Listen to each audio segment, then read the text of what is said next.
As Uganda gears up for the 2016 presidential and parliamentary elections, we once again come together to present our concerns and make our demands known to the political parties, impressing it upon Ugandans that real development can only be realized when women's issues are recognized as Uganda's development issues. It is imperative that we take advantage of the opportunity provided by an upcoming general election to draw the attention of key stakeholders to the needs and concerns of the women in Uganda.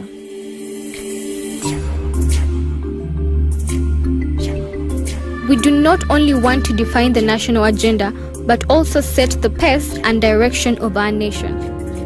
The status of women in Uganda has advanced significantly in the last 25 years and progress has been made. Uganda has made us women to be recognized like others. Not like those days for us, our work was to be in the kitchen. We were not recognized, we were not decision makers, but at least nowadays you can see in every department, in every organization, even in parliament, we are represented. There are very many women in various sectors at the managerial level. Go to the banks. Most women these days in banks, most managers are women, and they have proved to be doing very, very well. Women have built a strong civil society front at both local and national level, and this mighty force has translated into real power for influencing government and policy direction in the country. Women have emerged stronger in engagement in economic empowerment.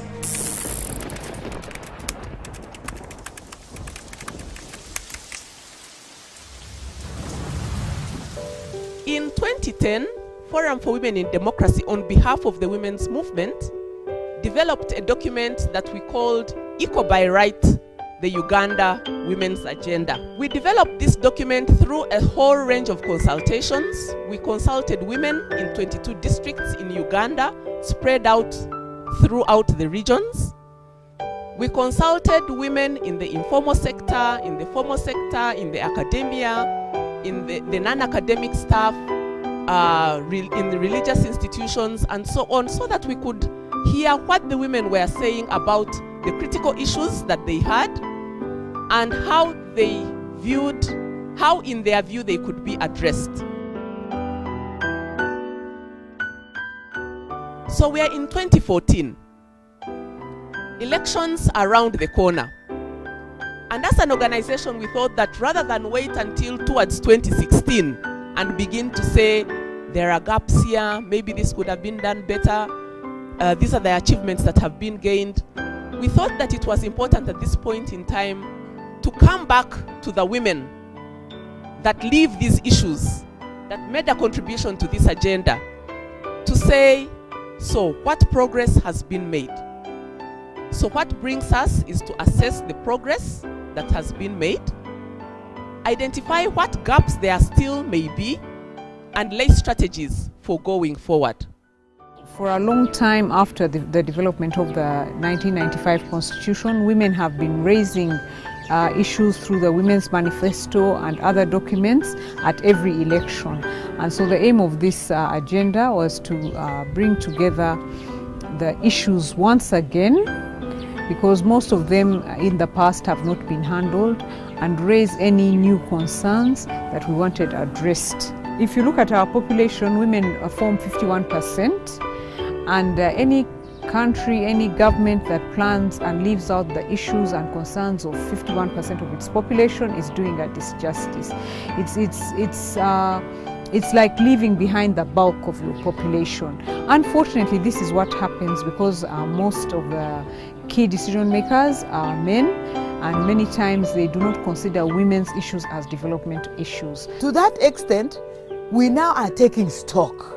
We decided that as we're approaching 2016, we need to know how far have we achieved those 11 agenda items at the national level, at the district level, at the sub-county level, and even how far has it translated to the woman in the house and the girl child. So through the agenda, we are raising these issues and saying it's time that women's issues are taken on board and given due consideration. So we are making sure we are inclusively moving, advancing, implementing the women's agenda. It's a well-researched document, and so women can pick it up and use it at any time in any fora to bring out issues that concern us.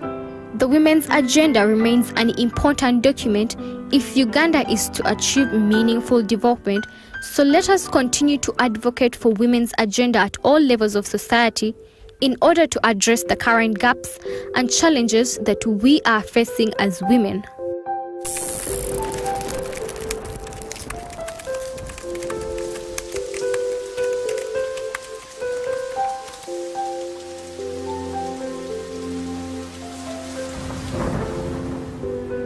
All human beings are born free and equal in dignity and rights.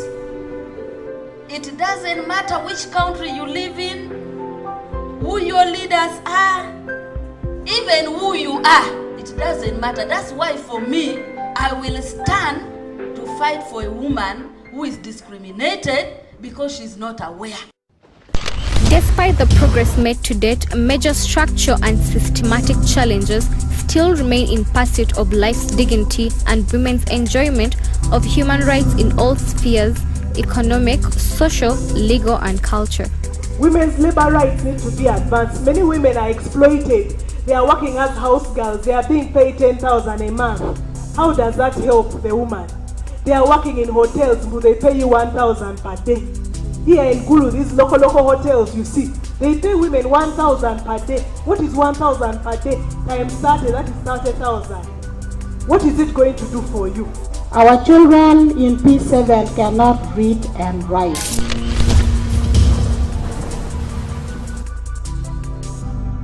Government has invested significant resources to promote UPE and USE programs. Funding has been secured to improve infrastructure through the building of classrooms, latrines, science rooms, and libraries. However, in spite of these interventions, the quality of education is still low, affecting the girl child. If nothing happens to these government schools, UPE and USE, what I can see in the future is producing a second-class citizens in northern Uganda, while in other parts, first class. Key factors that explain high girl child dropout after primary are poor sanitation in schools, early marriages, lack of mentorship, and the widespread preference for educating boys at the expense of girls. At the age of 12, between 12 and 15, our girls are already getting married, and the parents are not seeing problems because it brings them money. For us, most parents think, why should I waste my money educating a girl? She will get married and enrich the man's family. So I better concentrate on my boys. The girls are still struggling in the villages. They don't have sanitary towels. Sometimes it calls that they stay at home because they feel a little bit embarrassed to come in public in such situations. In Kapchora, it's even harder. So we need to stand out and fight for these causes.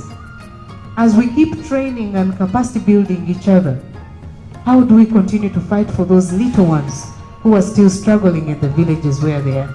The education sector needs to revise the way the education system of Uganda is running. There is need for a policy review to assess what is not working and devise workable solutions that will produce realistic and positive outcomes in the sector. In fact, I encourage women and men also to take their girl children to school because I've seen they can also do better, and I've realized they can do twice better than even a boy child. Educate a woman, you will have educated the nation. Here in Gulu Regional Referral, maternal mortality had reduced. But I have a friend who lost a kid because the midwife said, give me 20,000. If you don't give me 20,000, bye-bye with you. I'm not going to come to deliver you. The other weekend when I was with the first lady in Uganda hospital, she was wondering why many women don't come to deliver in the hospital. And the doctor told her that some women, even when they have their money, the husband will tell her, you are not going to go to the hospital. And yet it's your life. But should you go to the hospital, then you'll move away from my home today. And you know, you weigh between your marriage and your life. Then you make a decision.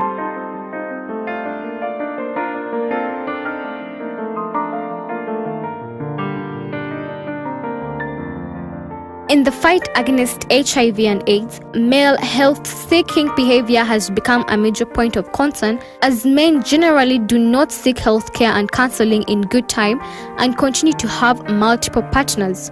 This is further worsened by the fact that adherence levels amongst men are lower compared to those of women. Women are prone to discrimination as they tend to test and often know their status earlier than their partners due to their reproductive roles. How many of you can tell your husband, let's go for HIV test, and he comes running? He cannot, you see. Now imagine you're pregnant and they tell you that you must come with him for an HIV AIDS test. If you fail, they test you and they say they have the right to go and tell him that you have AIDS. What's going to happen to the women? They are going to be beaten, isn't it? Yeah. Thoroughly. Because the first person to know through a test is the one who has brought the AIDS, isn't it? So what are we going to do for our women? Aren't they going to fear to go for antenatal? And once she fears, isn't she going to lose her baby at home? If she has an HIV positive baby, that baby will lose the treatment to make him or her negative. Are we together? This is a real issue, my sisters. How are we engaging?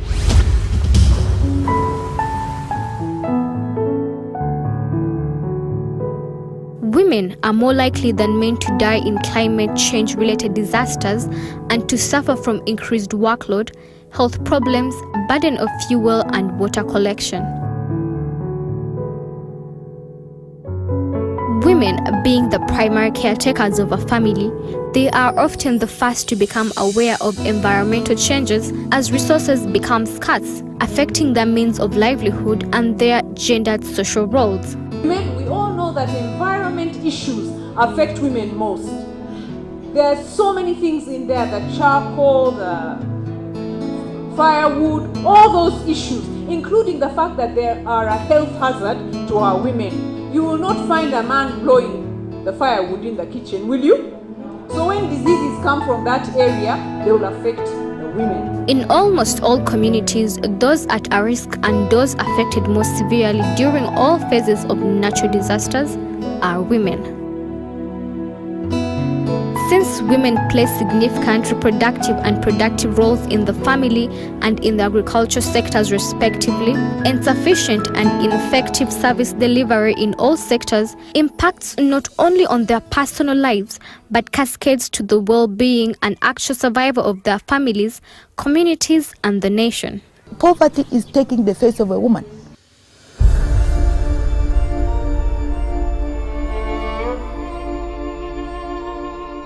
The UNDP Uganda Human Development Report of 2007 has indicated that poverty rates in northern Uganda are far higher than those in the rest of the country. Although national income poverty fell from 56 in 1992 to 31.1% in 2006 and to 24.5% in 2010, in the northern region, 46.2% of the citizens remain poor. So all this continues, and it is still continuing to affect our people greatly. As such, the women have continued to live in trauma, and many have resigned to their fate.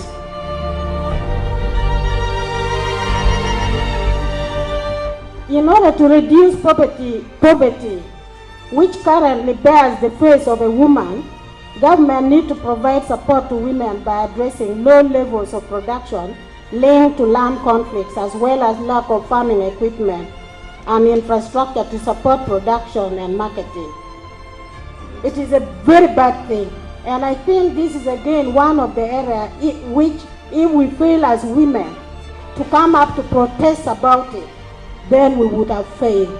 Because at the end of the day, it is not only us to suffer, but our children will continue to suffer. This thing must stop. For my grandmother and my mother, whatever we talk here should translate for 500 or 1,000, which they can tie on their lesu. When you access position of leadership, you must work to bring more women to leadership.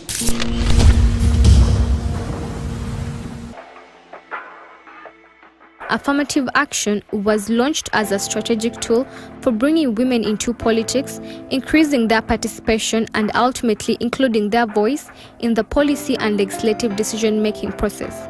It was also seen as a means to addressing the gaps in gender justice. So while we advocate for affirmative action, there is need for us to also advocate for proportional representation.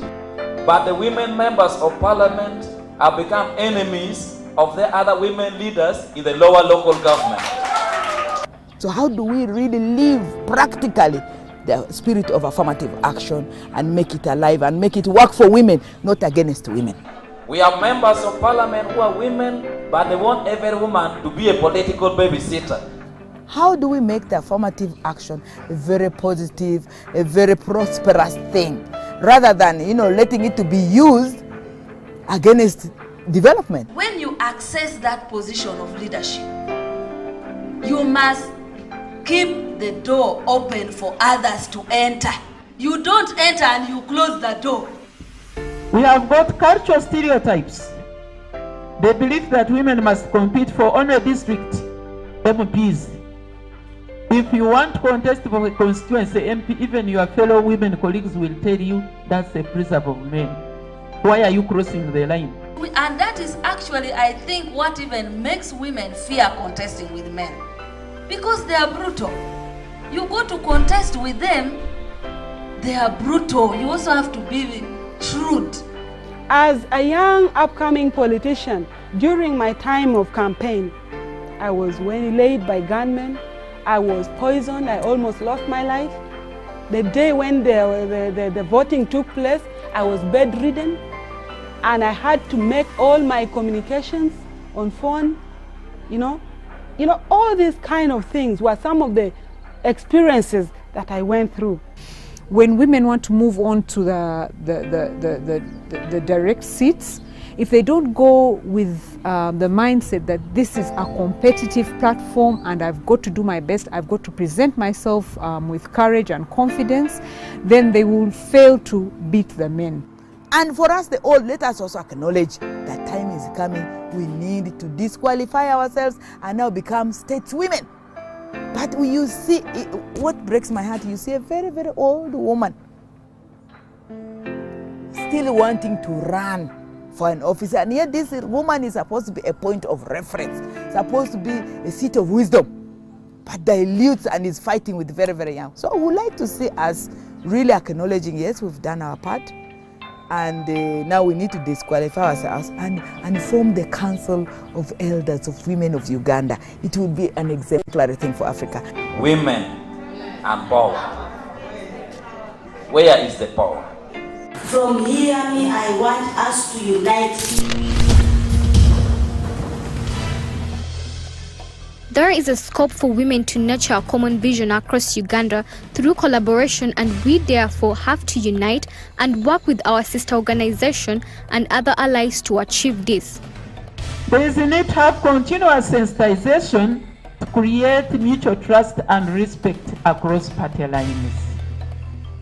If your sister is of a different political party and she is capable, must you be the one?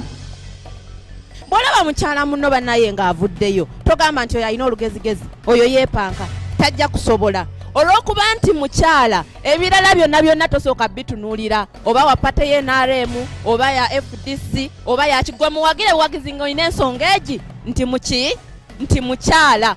Fingertail, one finger cannot scratch. One finger. So we need to make sure we have solidarity groups If we become a strong force, then we will become a movement. So our idea is here will now become a movement. When it becomes a movement, then it moves faster. It's further noted that the tide of tokenism has taken over as politicians have become businessmen and women, hence politics being commercialized as people join politics not to serve but gain. So there's a lot of manipulation of women, which we should try to tell them. They give you salt. Hey, salt here. Of course, we know that this manipulation comes out of poverty, but sometimes we need to sensitize women also.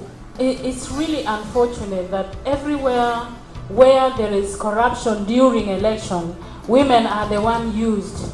They call us to dance. We take the t-shirts, but we don't ask for what we want. Why? Are we cowards? No, we are not cowards. We could do better. When the going gets tough, please let us all tough get going and take up our space in the decision-making process. How do we stand for the rest of the women who are in the kitchens, who are being domestically violated, who are being marginalized? How do we stand for them?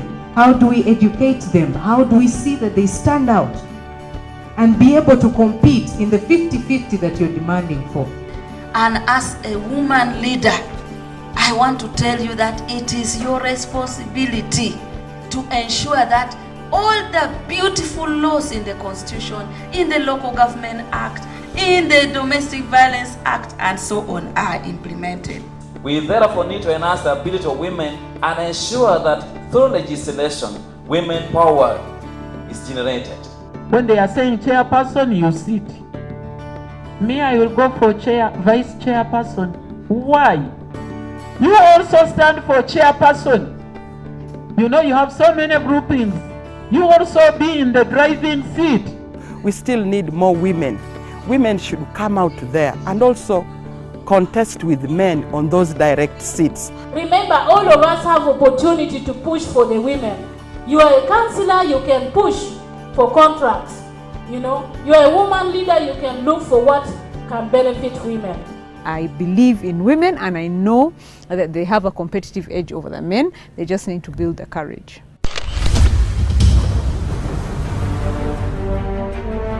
We want to see women in decision-making positions, women elected as district chairs, as president of Uganda. We want to see a woman.